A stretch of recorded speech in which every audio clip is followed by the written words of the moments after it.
अस्सलाम वालेकुम नाज़रीन, इमरान याकूब खान साहब और ज़फ़र हिलाली साहब के साथ मैं हूं Samina Pasha. Programme view point में आपको खुशामदीद कहती हूं।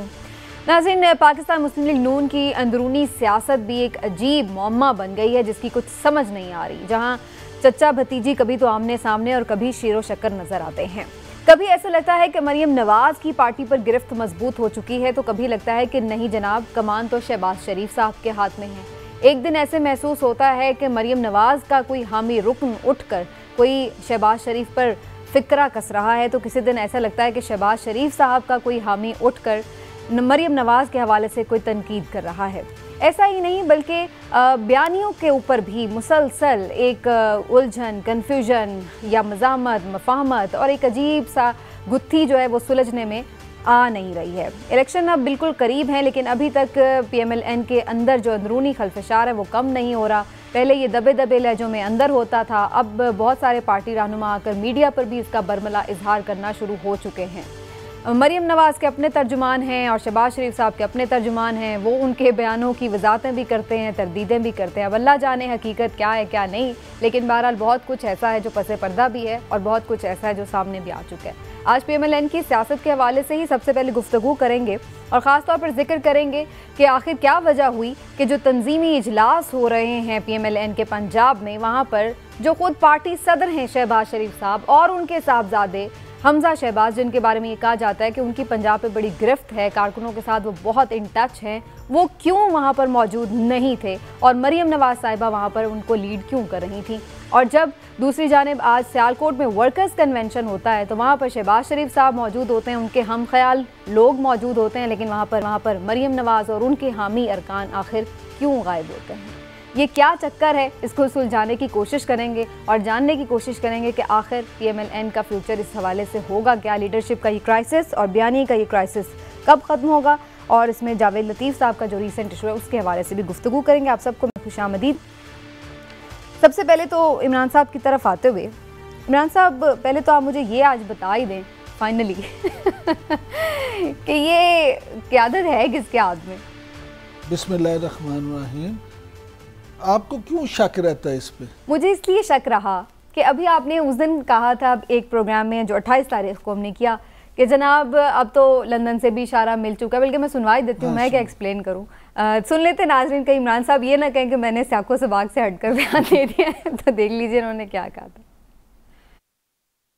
हमारे वाकफान आल ने जो बताया है कि आप अनकरीब देखेंगे कि मियाँ शहबाज शरीफ का जो मौक़िफ़ है मफाहमत वाला, शायद आपको लंदन से भी उसकी इंडोर्समेंट मिल जाए। हमारे वाकफान आल के मुताबिक किसी हद तक लंदन में ये सोच डेवलप होना शुरू हो गई है और उसके यहाँ पे असरात भी मुरतब होना शुरू हो गए हैं। इसीलिए आपको बहुत अरसे के बाद मियाँ शहबाज शरीफ एक्टिव नजर आ रहे हैं। लिहाजा आप ये देखेंगे कि बहुत जल्द ये मामला तब एक करवट बैठ जाएंगे। लेकिन वो करवट मुझे तो नजर नहीं आई। उस दिन तंजीमी इजलास हुआ है, शहबाज शरीफ साहब तो फिर कहीं नहीं थे। मेरा ज़ाती ख्याल है कि आपको अपनी नजर चेक करनी चाहिए। अगर आपको करवट अल्हम्दुलिल्लाह 6/6 इसकी बुनियादी वजह मैं अब आपको बताऊं। जो आपका सवाल है ना, तो इसका जवाब मैं आपको अपने वाकफान आल की जुबानी सुना देता हूँ। हिलाली साहब, हमारे वाकफान आल ने जो स्टोरी सुनाई है वो बड़ी इंटरेस्टिंग है। उसमें पहले तो ये आपको ये बता दूं, जो समीना ने ये पूछा कि जनाब मियाँ शहबाज शरीफ और उनके साहबजादे हमजा शहबाज शामिल क्यों नहीं हुए, तो हमारे वाकफान आल के मुताबिक इसकी सिंपल ये वजह थी कि जावेद लतीफ़ साहब ने जो बयान जारी किया था उस पर मियाँ शहबाज शरीफ ना खुश थे।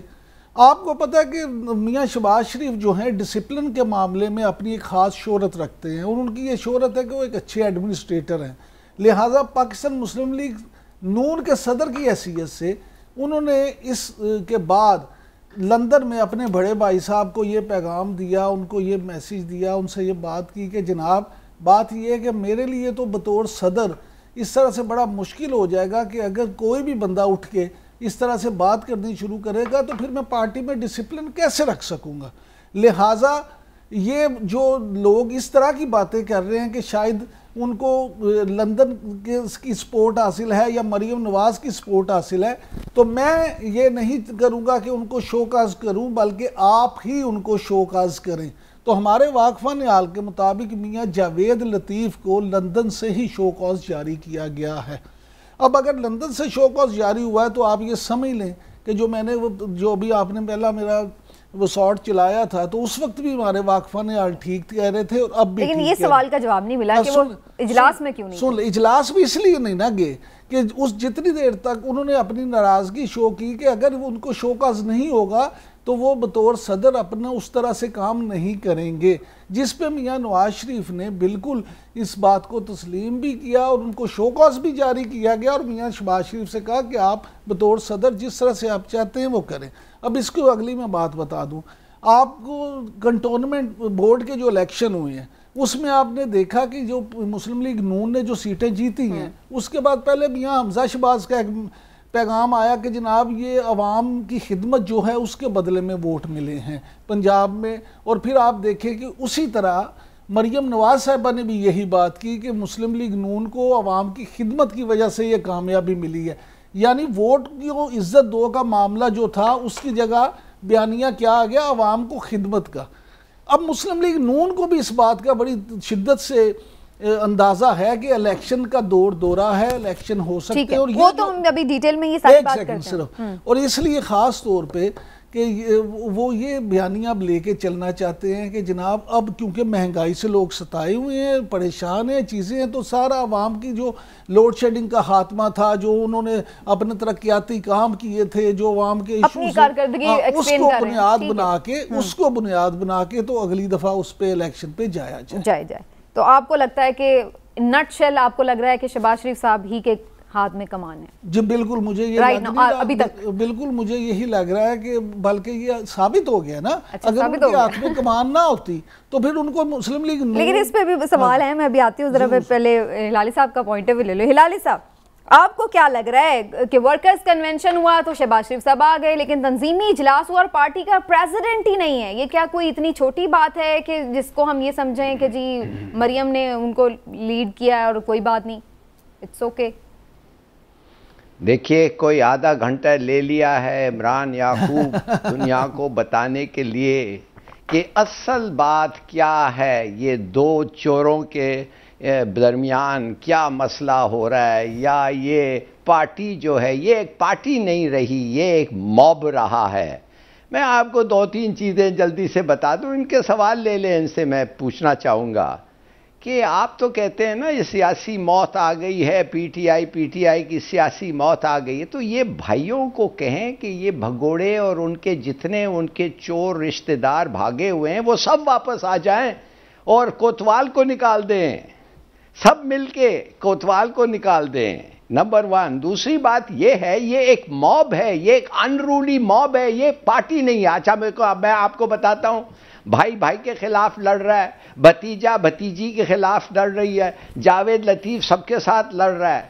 और दूसरी चीज एक और मैं आपको बताऊं, नवाज शरीफ जो है ये पार्टी का हेड है, शहबाज शरीफ जो है वो प्रेसिडेंट है, अब्बासी जो है वो वाइस प्रेसिडेंट है, मरियम जो है वो वाइस प्रेसिडेंट है, हमजा भी है वो वाइस प्रेसिडेंट है, मगर जब मीटिंग होता है तो मरियम प्रिसाइड करती है।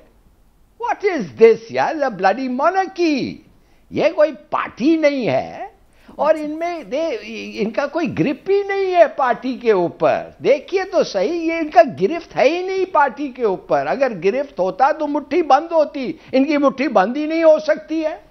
तो ये कैसा गिरफ्त है? और ये जाके आप समझते हैं दूसरे पार्टीज को लाएंगे और एक कोalition बनेगा और पीटीआई को हराएंगे? बिल्कुल नहीं। एएनपी और पीपीपी तो पीडीएम को छोड़ ही दिया है।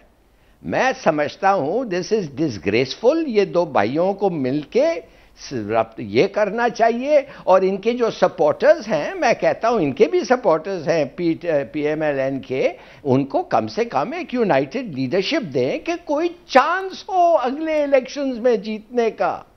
ये तो आपको नहीं लगता है कि कोई यूनाइटेड लीडरशिप है? इमरान याकूब गुड एडवाइजर। हाँ, अच्छा, सच है, गुड एडवाइजर। इनको आप इनके मशवरा करना चाहिए उनसे रियली कि भाई इकट्ठे हो, बिकॉज इमरान कहता रहा है, पहले से कहता रहा है कि इन लोगों को इकट्ठा होना चाहिए, एक यूनाइटेड लीडरशिप होनी चाहिए। ये तो अलग हो रहे हैं। वो तो तज्जिया ये करते रहे कि ये रहे हैं और रहेंगे इकट्ठे, क्योंकि उसमें इन्हें बेनिफिट नजर आता है। लेकिन इमरान साहब, अब हिलाली साहब को आपने रिस्पॉन्ड तो करना होगा, श्योर, आई एम श्योर, लेकिन आप कीजिएगा।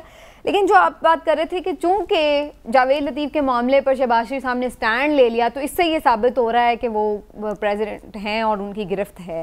लेकिन इस पर अब सवाल तो ये भी फिर आएगा ना कि जावेद लतीफ़ साहब तो एक रुकन थे, बात वहाँ नवाज शरीफ साहब ने इसलिए उनकी बात मान ली शहबाज शरीफ साहब की, उनको शो कॉज कर दिया।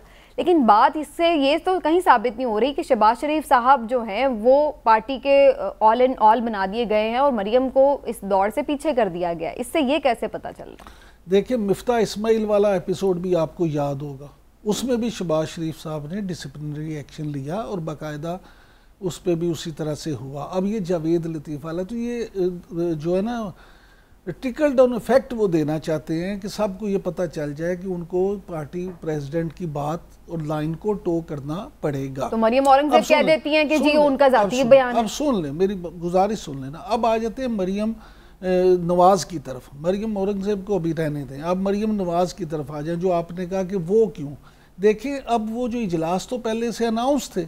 अब अगर नवाज शरीफ साहब शहबाज शरीफ और हमजा शहबाज नाराज़गी की वजह से वहाँ नहीं आए तो ये थोड़ा था कि इजलास वो मुलतवी कर देते, तो बतौर नायब सदर उसको चेयर कर लिया मरियम नवाज ने।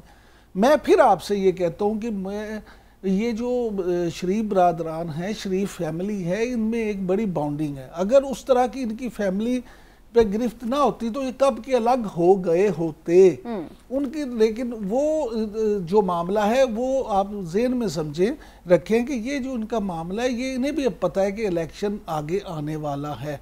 वो अफोर्ड ही नहीं कर सकते अलग होना। अगर वो अलग होंगे तो उसका उन्हें और उनकी पार्टी दोनों को नुकसान होगा।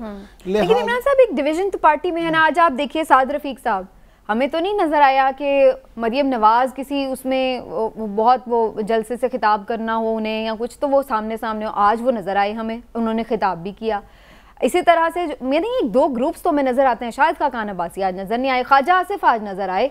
तो मतलब ये तो आपने साद रफीक को कंटोनमेंट के इलेक्शन में नहीं था देखा? मैं यही तो एग्जैक्टली आपसे पॉइंट कहने वाली हूँ कि कंटोनमेंट के इलेक्शन में आप देखें कि हमजा शहबाज, साद रफीक, शहबाज शरीफ ग्रुप जो था वो हावी रहा और उसके उन्हें रिजल्ट्स भी मिले।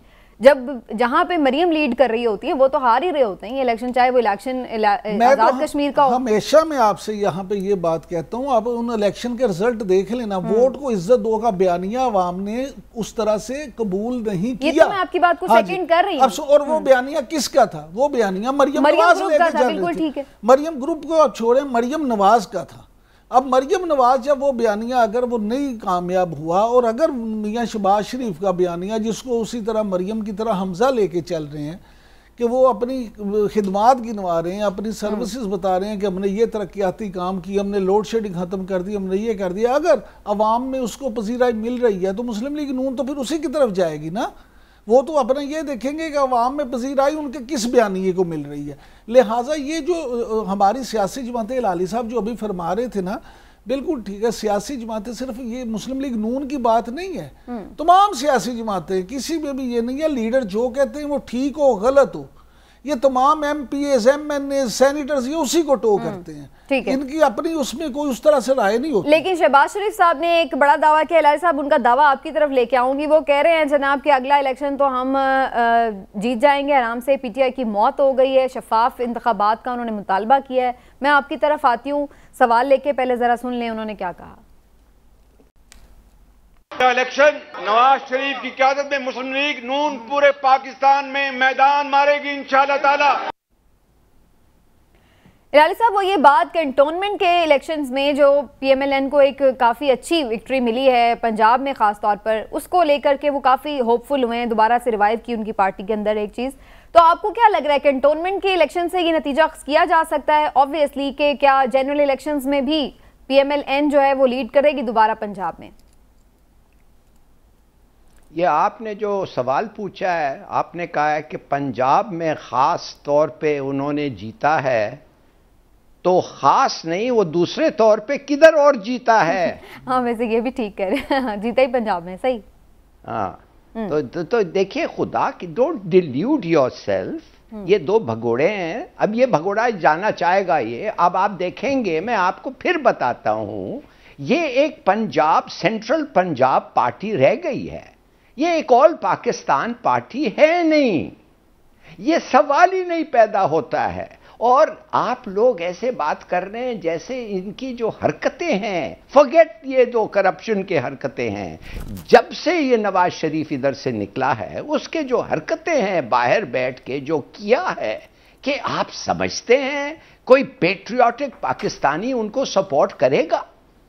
आप समझते हैं कि जो ये मिल के जिन लोगों से ये मिला है, बात किया है, घर में बुला के चाय पिलाया है हमारे दुश्मनों को, आप समझते हैं उस पर कोई इंपैक्ट नहीं हुआ है? Absolutely huge impact. तो फिर पंजाब में जीते क्यों कंटोनमेंट में? 1.5-2 साल अभी तक कंटोनमेट में आपके ख्याल से पीएमएलएन ने क्यों जीती है? पीएमएलएन और उन जगहों से जीती है जहां पीटीआई का वोट बैंक ज्यादा था। ये वो देख रहे भाई, जिनके लीडर जेल में हैं उनके लिए आप वोट कर रहे हैं।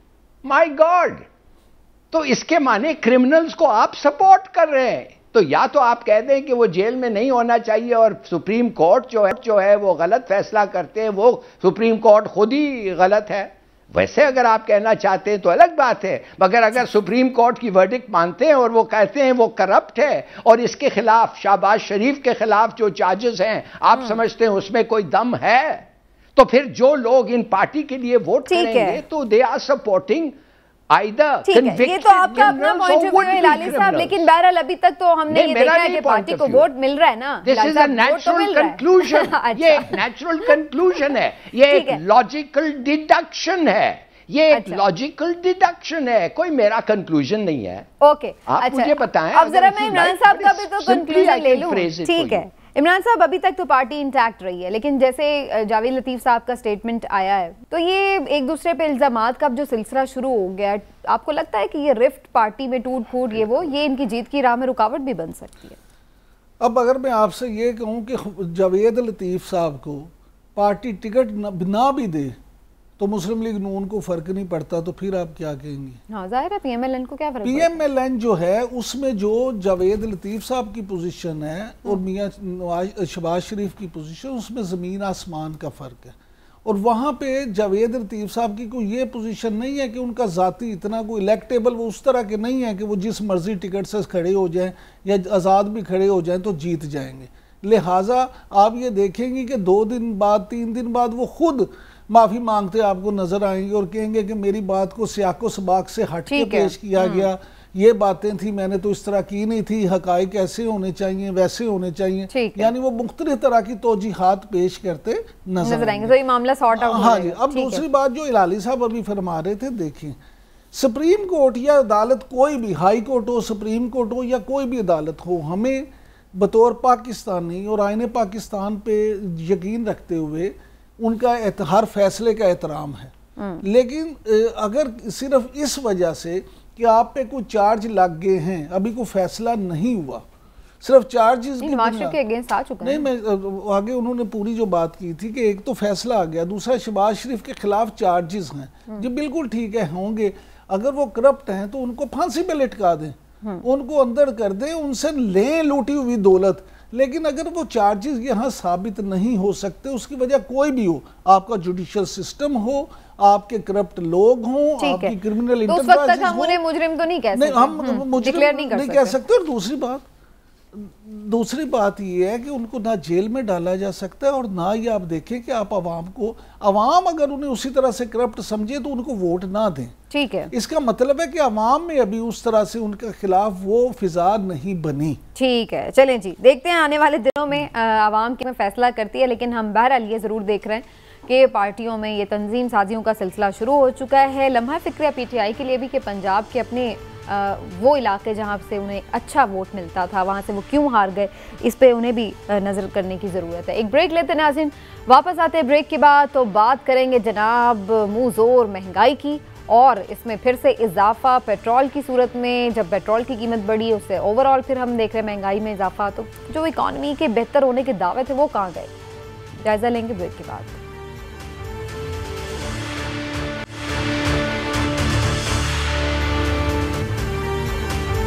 महंगाई रोज बरोज बढ़ रही है, कोई नई खबर नहीं है, आप हमेशा ही सुनते रहते हैं, लेकिन इस दफा पेट्रोल की कीमत में 5 रुपए इजाफा हो गया। ओगरा ने सिर्फ 1 रुपए की सिफारिश की थी, लेकिन 5 रुपए इजाफा क्यों किया गया, इस पर भी सवाल बनता है। डॉलर ने फिर से ऊंची उड़ान भरना शुरू कर दी है। डॉलर अब क्यों महंगा हो रहा है, और वो करंट अकाउंट डेफिसिट जिसके ऊपर बार बार हुकूमत अपनी कारकर्दगी के तमगे से जाती थी कि जनाब हमने तिजारती खसारा ख़त्म कर दिया है, वो भी अब काफ़ी बढ़ता जा रहा है और एक्सपेक्टेड है कि इसमें मज़ीद इजाफा होगा। तो ये एकदम मईशत का जो पहिया चल रहा था और जिसको बड़े अच्छे फिगर्स दिखा रही थी हुकूमत, वो ऐसे बदलना क्यों शुरू हो गए, इस पर बात करनी बड़ी ज़रूरी है। इस स्पेशल सेगमेंट में हमें खास तौर पर ज्वाइन किया डॉक्टर शाहिद हसन सिद्दीकी ने, जो कि आप सब जानते हैं इकॉनमी एक्सपर्ट हैं। बहुत शुक्रिया डॉक्टर साहब आपका, आपने हमें टाइम दिया। आपसे ही पहला सवाल करूंगी, क्या लग रहा है डॉक्टर साहब आपको, ये तो कह रहे थे कि जनाब हम महंगाई को भी कंट्रोल कर लेंगे, और उसके साथ साथ उनका ये भी कहना था कि करंट अकाउंट डेफिसिट में ये जो हमने कर लिया है ख़त्म खसारा, ये भी बड़ी बड़ी अचीवमेंट है, तो ये दोबारा से क्यों होना शुरू हो गया सब? हेलो जी डॉक्टर साहब, आपको आवाज़ आ रही है? जी, ये अभी आई है। देखिए, करंट अकाउंट डेफिसिट मेरे ख्याल से इस साल 15 अरब डॉलर रहेगा कम से कम। इसका मतलब ये है कि जो 2019 में सूरत हाल थी और यह 2017 में थी जब मईशत बुहरान का शिकार थी, पिछली हुकूमत का इलेक्शन से पहले आखिरी साल था, अब हम 15 अरब डॉलर की तरफ जा रहे हैं। ये बहुत संगीन सूरत हाल है। दूसरी तरफ यह है कि जो तिजारती खसारा है वो 14 महीने में 38 बिलियन डॉलर रहा है, यानी 38 अरब डॉलर तो हमारा जो है वो तिजारती खसारा हो गया। और अगर आप दूसरी तरीके से देखें, जो पिछले 2 महीने गुजरे हैं, इसमें 7.6 अरब डॉलर का तिजारती खसारा पाकिस्तान को हुआ है, जो कि पिछले साल की इसी मुद्दत से तकरीबन दुगने से भी। डॉक्टर साहब देखिए, एक तो वजह यह है कि आलमी मंडी में तेल की कीमतें बढ़ रही हैं, दूसरे ये कि हुकूमत ने बिजनेस को बढ़ाने के लिए कम शरह सूद पर कर्जे काफ़ी दे दिए थे, यानी जो इस पर डिस्काउंट रेट जो है वो 7% है, अफरात ज़र जो है वो 8.4% है।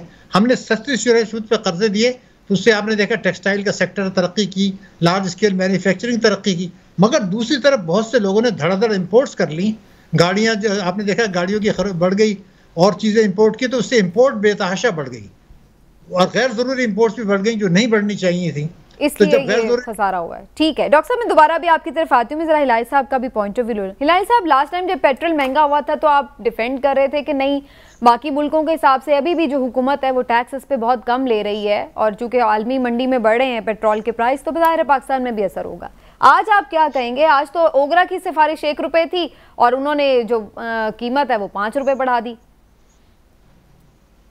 तो ओगरा की सिफारिश जो होती है वो अपने बेसिस पे सिफारिश करती है। प्राइम मिनिस्टर और कैबिनेट जो होता है वो ओवरऑल बेसिस पे डिसाइड करता है कि प्राइस क्या होना चाहिए। It's very simple.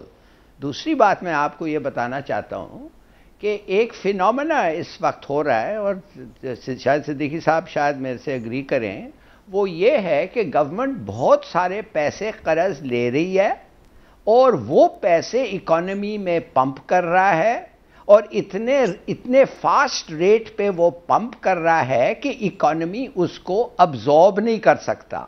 नतीजा ये होता है कि लोग जो हैं चीज़ें खरीद के रख रहे हैं, सोच रहे हैं कि पैसे बढ़ेंगे, द प्राइसेस विल राइज। ये होर्डिंग एक फिनोमेना है, और जब होर्डिंग होता है तो प्राइस राइज भी होती है। मगर ये एक टेक्निकल बात है। अगर मैं जल्दी से आपको बताऊं, 3-4 चीज़ें हो रहे हैं जो हमारे अवाम को पता होना चाहिए। एक ये है कि इंटरनेशनल प्राइसेस जो हैं हम उनको बिल्कुल कंट्रोल नहीं कर सकते, ना उनको इंपोर्ट कर सकते। दूसरी बात ये है कि हम व्हीट और शुगर मिसाल के तौर पे इंपोर्ट कर रहे हैं सस्टेन करने हमारे रिजर्व्स, इसलिए हम डरे हैं कि ये अगर ख़त्म हो जाएगा तो it will go wildly out of control. तो हाई प्राइसेस पे, इंटरनेशनल मार्केट प्राइसेस पे हम व्हीट और शुगर ले रहे हैं। तीसरी बात ये है, आप जानते हैं एक छोटा मसला है अफगानिस्तान का, और वो अफगानिस्तान का जो मसला है वो इस वक्त बढ़ रहा है और बहुत बढ़ सकता है। ये वो इसलिए कि वो हमें इधर से उनको चीज़ें देने पड़ेंगे, और लोग डिनाई करना चाहते हैं कि स्मगलिंग वगलिंग कम हो गया। मैं नहीं समझता हूँ कम हो गया, और ख़ास तौर खाना और ज़रूरियात पे मेरे ख्याल में वो बढ़ रहा है। और फाइनली डॉलर का रेट जो है इट्स सोअरिंग। तो ये सब चीजें आपको कंट्रोल कैसे करना है, ये गवर्नमेंट समहाउ कंट्रोल नहीं करना चाहती, मुझे नहीं पता क्यों नहीं। रैशनिंग एक चीज है, आपके पास NIC है, पर फैमिली हर एक आदमी को थोड़ा सा वो मिलता है, क्यों नहीं आप रैशनिंग करते हैं? पहले जमाने में रैशनिंग होता था। इस पे मैं आती हूँ दोबारा कि क्या तजावीज हैं, उस पे मैं आती हूँ, लेकिन डॉक्टर साहब से मैं एक छोटा सा सवाल कर लूँ, फिर मैं इमरान साहब की तरफ आती हूँ। इमरान साहब आपकी इजाज़त से, डॉक्टर साहब ये बताइए, ये डॉलर क्यों दोबारा से महंगा हो रहा है? पिछले 1-2 सालों में हमने देखा थोड़ा स्टेबल रहा है, अब दोबारा से इसकी उड़ान क्यों है? देखिए, ज़फ़र हिलाली साहब ने जो उनका इंटरनेशनल तजर्बा है और पाकिस्तान का तजर्बा है, उसकी रोशनी में आपको बड़े अहम नुकात बताए हैं और उसमें बहुत सारे जवाबात आपको मिल जाएंगे। हुआ ये था कि इस वक्त हमारे पास जो रिजर्व्स हैं वो 20 अरब डॉलर के हैं, लेकिन एक बात ये भी है कि पिछले 3 वर्षों में पाकिस्तान के जो बैरूनी कर्जे और जिम्मेदारियां हैं उसमें इजाफा हुआ है 27.5 बिलियन डॉलर्स, यानी 9 अरब डॉलर सालाना। जबकि पिछले जो हमारे अगर 10 वर्षों में देखें तो वो औसत जो था वो तकरीबन 6 बिलियन डॉलर पर ईयर था। तो ये बेतहाशा कर्जे बढ़ गए। बड़ी अहम बात की थी ज़फ़र हिलाली साहब ने। दूसरा, अगर मैं आपको बताऊं कि जो मजमूई कर्जे हैं पाकिस्तान के, वो 3 वर्षों में बढ़े 18,000 अरब रुपया। 3 वर्षों में 18,000 अरब रुपया। और आज़ादी के बाद जो 66 ईयर्स थे उसमें जो कर्जे टोटल थे, यानी बड़े नहीं बल्कि जो टोटल थे, वो आपके थे 16,000 अरब रुपया। अब लोग ये कर रहे हैं कि शरह सूद कम कर दी है, तो कर्जे लेके भी एक तरफ से हुकूमत कर रही, दूसरे लोग कर्जे ले रहे हैं। हुकूमत ने डिस्काउंट रेट स्टेट बैंक ने कम कर दिया है, कर्जे लेके गाड़ियां भी ले रहे हैं, गैर जरूरी इंपोर्ट कर रहे हैं, होल्डिंग कर रहे हैं। बिल्कुल सही बात की, स्मगलिंग की सही बात की। तो हमें ये सस्ती जो कर्जे जो आप दे रहे हैं, डिस्काउंट रेट जो है वो 7% है, अफराद ज़र जो है वो 8.5% है। तो लोग कर्जे ले रहे हैं सस्ते शरह सूद पर, इंपोर्ट्स कर रहे हैं, गाड़ियां ले रहे हैं, कभी डॉलर खरीद रहे हैं। तो ये एक्चुअल बिजनेस कम हो रहा है, हालांकि टेक्सटाइल बढ़ा है। क्या इसको बेहतर किया जा सकता है? इस पर मैं आपकी तरफ आती हूँ दोबारा, लेकिन मैं इमरान साहब का पहले कमेंट लूँ। इमरान साहब, इस महंगाई के साथ और इस सारी परफॉर्मेंस जो इकोनॉमी की परफॉर्मेंस है ख़ासतौर पे हुकूमत की, ये आगे फिर कैंटोनमेंट जैसा ही इलेक्शन का रिजल्ट आएगा? देखिए, हिलाली साहब ने ना घंटा लगाकर, पूरा घंटा लगाकर हुकूमती मौक़िफ़ पेश करने की कोशिश की है, बड़ी भरपूर कोशिश की है कि उसकी क्या वजूहात है। आपकी घड़ी बदल दे, घड़ी बदल दे सर। जो घड़ी आधा घंटा मेरा कह रहे थे ना, वो उसी घड़ी ने 1 घंटा आपका कर दिया।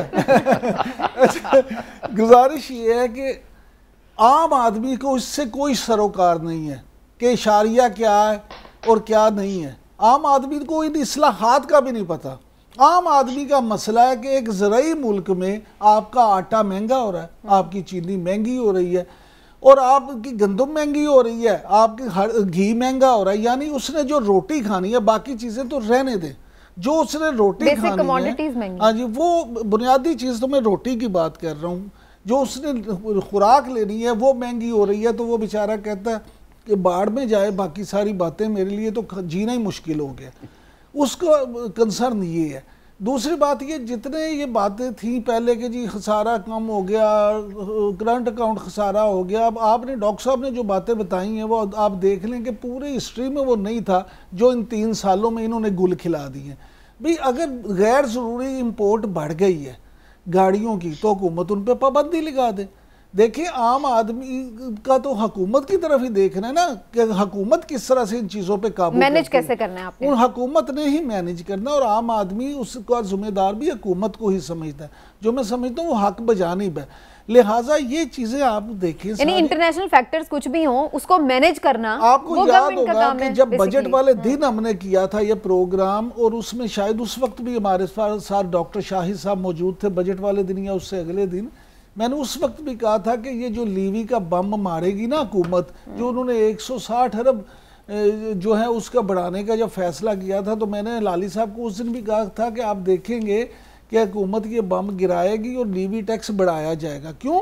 हुकूमत ने हुकूमती मामला चलाने के लिए भी पैसे तो चाहिए, उन्होंने कहीं ना कहीं से तो लेने हैं वो पैसे। वो चुरी हमारे ऊपर ही चलेगी, चाहे कहीं पे भी चले, ठीक वो है। डायरेक्ट टैक्स हो या इनडायरेक्ट टैक्स हो, कोई भी हो, वो बर्क गिरती है तो बेचारे मुसलमान। लेकिन इसमें एक चीज बड़ी इंपॉर्टेंट है इमरान साहब, मैं सुनवा भी देती हूँ आपको। फवाद चौधरी साहब इसको इस तरह से डिफेंड करते हैं कि जहाँ जनाब इन्फ्लेशन तो पूरी दुनिया में हो रही है, लेकिन साथ में इसका तज़किरा कोई नहीं करता कि लोगों की इनकम इनकम भी बढ़ रही है। और ये सिर्फ किसान की हद तक बात नहीं है, अभी उनका जो लेटेस्ट इस बारे में कल परसों की स्टेटमेंट है उसमें वो ये भी कह रहे हैं कि लोगों की तनख्वाहें बढ़ी हैं और जिसकी वजह से लोग इस महंगाई में भी आप देखें तो वो मीट कर सकते हैं उसको। तो डॉक्टर साहब आप उनके इस वर्जन से इत्तेफाक करेंगे?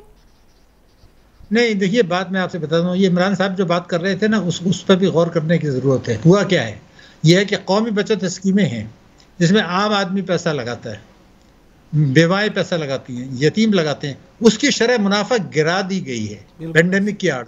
अब ये इसका मतलब ये है कि उनकी क़ुव्वत ख़रीद कम हो गई। तो एक तरफ पेट्रोल बढ़ा, बिजली के नर्ख बढ़े, गैस के नर्ख बढ़े, महंगाई बढ़ी, GST बढ़ा, खाने पीने की अशिया बढ़ी, पेट्रोल बढ़ा, रुपए की कदर गिरी। दूसरी तरफ आपने इन लोगों की जो कौमी बचत में लाखों लोग लगाते हैं उनका शरह मुनाफा गिरा दिया। खास तौर से बहबूद और पेंशनर, ये बड़ी ज्यादती है, ये जुल्म के उसमें आता है। दूसरा एक और काम हुआ है कि जो बचत खातेदार हैं, जो कोई 2 करोड़ 10 लाख के करीब है, उनके पास कुछ 7,000 अरब रुपया है, उनको फरवरी 2020 में जो मुनाफा मिल रहा था वो मिल रहा था 11.25% और जून 2020 में उसको कर दिया गया 5.5%। तो उसका मतलब ये हुआ कि जून 2020 से अब तक कोई 550 अरब रुपया गैर कानूनी तरीके से स्टेट बैंक ने उनका शरह मुनाफा गिरा दिया। हालांकि ये जो खाते हैं ये है नफ़ा और नुकसान में शिरकत, प्रॉफिट एंड लॉस शेयरिंग। इन्होंने क्या काम किया कि उसको डिस्काउंट रेट के साथ लिंक कर दिया।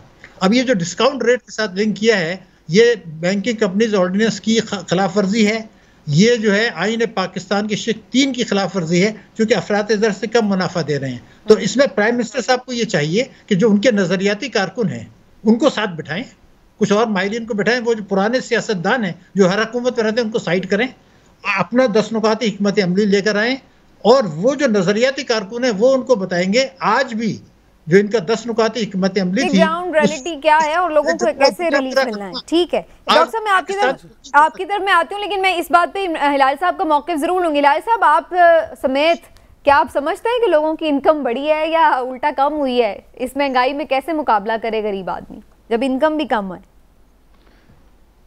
पहले चीज़ ये है कि सिद्दीकी साहब ने जो कहा है, आई एब्सोल्युटली 100% मैं उनके साथ अग्री करता हूँ। और मैं समझता हूँ कि अगर कोई ब्लैक मार्क इस हैंडलिंग ऑफ द इकोनॉमी में इस गवर्नमेंट की हुई है, और there have been black marks, ये सबसे इंडेलिबल ब्लैक मार्क है। इसलिए जानबूझ करके और नीडलेसली गरीबों से आप पैसे लिए हैं, बहबूद विडोज से आप पैसे लिए हैं, और इसलिए कि आपका सिचुएशन को इम्प्रूव करने के लिए। It is shocking.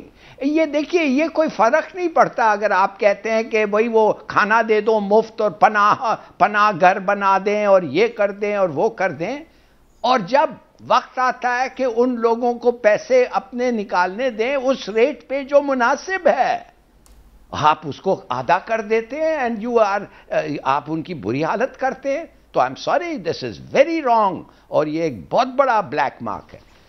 दूसरी बात ये है कि देखिए, ये जो कॉमन मैन को हम कॉमन मैन कहते रहते हैं ना, ये कॉमन मैन को कभी कभी सीखना चाहिए, समझना चाहिए कि कोई लॉज होते हैं इकोनॉमिक्स पे, और he must get to understand. ये जरूरी नहीं है पेट्रोल स्टेशन पे आप चले जाएं, उसके सामने माइक रख दें और वो गालियां देता जाता है कि पेट्रोल बढ़ गया, पेट्रोल बढ़ गया। अरे यार, पेट्रोल, तुम तो 1 लीटर पेट्रोल नहीं निकालते हो जमीन से, तुम सब चीज इंपोर्ट करना पड़ता है। तो जाओ सऊदी अरेबिया को जाके कहो क्यों किया, अमेरिका को जाके, जो भी है जो करने वाले हैं। I mean you can't say कि उनको आप सिखा नहीं सकते। तो मेरे ख्याल में वो लोग जो माइक्रोफोन बताने की भी, एक्सप्लेन करने की भी जरूरत है। अच्छा, ठीक है, जाहिर है मार्केट्स खुली हैं, अब लोगों को फ्यूल भी चाहिए, एनर्जी चाहिए, ताकि वो जाहिर है सारा कुछ चलेगा, कारखाने चलेंगे तो पेट्रोल की डिमांड ज़्यादा होगी तो महंगा भी होगा। लेकिन इमरान साहब, अब मेरा ये सवाल है, तो मैं डॉक्टर साहब से भी इस पे सवाल करूँगी कि ये क्या सब कुछ IMF की वजह से हो रहा है?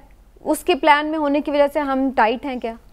पहले मेरा एक आपसे सवाल है, आप मुझे पता है घर में खाना भी बनाती हैं, ग्रॉसरी भी लेती है, तो अब आप मुझे बताएं कि जो ग्रॉसरी आप पहले लेती थी उनमें 19-20 का फर्क पड़ा है या अभी उससे 50 से 80%? इसको तो कोई भी डिनाई नहीं कर रहा ना, ये तो खुद उनके गवर्नमेंट के वजीर भी कह रहे हैं। हाँ या ना में आप जाहिर है, सब मानते हैं ना, वो तो जाहिर है कि अब आप सुन लें, 2013 के इलेक्शन याद कर लें, पीपल्स पार्टी की हुकूमत को बिजली का इशू लेके डूब गया था।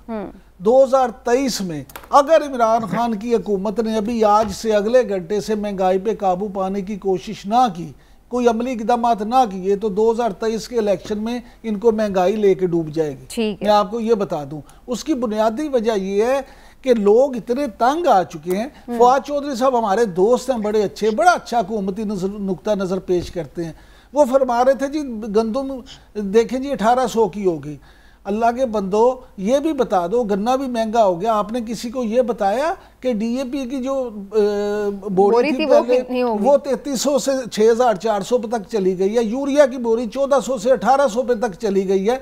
बिजली के बिल कितना कहां से कहां चले गए, जिस ट्यूबवेल बिजली से ट्यूबवेल चला के जिम्मेदार ने काश्तकार ने पानी लगाना, उसकी कॉस्ट भी तो बढ़ी है ना, उसकी कॉस्ट उससे कहीं ज्यादा बढ़ गई है। आप उस पर कोई एहसान नहीं कर रहे। आप कह रहे हैं बम्पर क्रॉप हुई, बड़ा अच्छा हो गया, लेकिन आप बम्पर क्रॉप के बावजूद आपसे चीजें नहीं होगी। ट्रेडिंग कारपोरेशन जो है उसकी गलत टाइमिंग से गंदम रिलीज करने की वजह से वो बहरान हो गया। इन्होंने इंपोर्ट मैनेजमेंट के भी मिसाइल है, बिल्कुल ठीक है, मैनेजमेंट के भी मिसाइल हैं, सही टाइम पे सही डिसीजन नहीं लेते, जिसकी वजह से फिर क्राइसिस भी बनता है। लेकिन डॉक्टर साहब, आप सीधा कोई 2-3 अच्छी सजेशंस दे जाएं हुकूमत को अगर, तो फिर मैं ब्रेक की तरफ जाती हूँ। देखिए, पहले तो मैं अर्ज करता हूँ कि आपके मुख्तसर वक्त में जो दोनों आपके मेहमान हैं मौजूद, उन्होंने इतनी शानदार बातें की हैं, बहुत कुछ सामने आ गया है। लेकिन आपने चूंकि अब हल की बात की है, देखिए पाकिस्तान में इस वक्त मसला बेरोजगारी का है, जो निजी शोबा नहीं कर सकता। तो उसका तरीका ये है कि हमारा जो एहसास प्रोग्राम है उसमें से आप 50 अरब रुपए अलग कर लें। उसके बाद बैंकों से ये कहा जाए, प्लम्बर है, इलेक्ट्रीशियन है, कारपेंटर है, छोटे किसान है, घरेलू खवातीन हैं, उनको 1 लाख, 1.5 लाख, 2 लाख रुपए तक के कर्जे दें, कम से कम 100 अरब रुपया एक साल में। बैंकों के कुल कर्जे 7,000 अरब रुपए से ज्यादा है। एक जुमला तो पूरा करें ना जी, तो आप अगर उससे ये होगा कि 50 अरब रुपए आपने अलग कर लिए, बैंकों से कहें कि अगर 1 लाख का कर्जा दें तो यहाँ से उसको 20% एहसास प्रोग्राम से दे दें, तो उनको 200 अरब रुपए मिल जाएगा, जिसमें 150 अरब के कर्जे होंगे, 50 रुपए माफ हो जाएगा। लाखों लोगों को मैं आपको जिम्मेदारी से बता रहा हूँ रोजगार मिलेगा और 3 साल में बेरोजगारी का मसला हल हो जाएगा। ये वाहिद तरीका है। अगर इसके अलावा कोई तरीका इख्तियार करते हैं तो कोई नहीं हो सकता, क्योंकि 20 लाख आदमी का जो हर साल निकल रहे हैं रोजगार की तलाश में, इतने रोजगार नहीं मिल रहे। तो निष्कारी के जो प्रोग्राम है एहसास, उसको माइक्रो फाइनेंस से लिंक करें, स्टेट बैंक को कहें और बैंकों से कहें कर्जे दें, उनको पाबंद करें। लेकिन वैसे डॉक्टर साहब, इस चीज के लिए तो कामयाब जवान और इस टाइप के और भी इन्होंने प्लान्स और स्कीम्स बनाई हुई हैं जिसमें वो कर रहे हैं, छोटे कर्जे दे रहे हैं। मैं लाखों लोगों को रोजगार पर देने की बात कर रहा हूँ, उन लाखों लोगों को जो कि मेंबर हैं, इलेक्ट्रीशियन है, छोटे। एक किसान की जो अभी बात हुई, बड़ी सही बात हुई। देखिए, किसानों को जो आपने 1100 अरब रुपया दिया है, जो आपका छोटा किसान है वो उतना गेहूं पैदा करता है जितना वो खर्च करता है, वो बेचता नहीं है। बिल्कुल सही, तो उसको जाहिर है उतना फायदा भी नहीं मिलता। डॉक्टर साहब, बहुत बहुत शुक्रिया आपने हमें वक्त के प्रोग्राम के लिए। नाज़रीन, एक छोटा सा ब्रेक लेते हैं, वापस आते हैं तो कुछ बात करते हैं तब्दीली की, और ये तब्दीली क्या बलोचिस्तान में आ पाएगी या नहीं, जहाँ पर तहरीक अदम एतमाद की बात हो रही है वज़ीर आला के खिलाफ। एक ब्रेक के बाद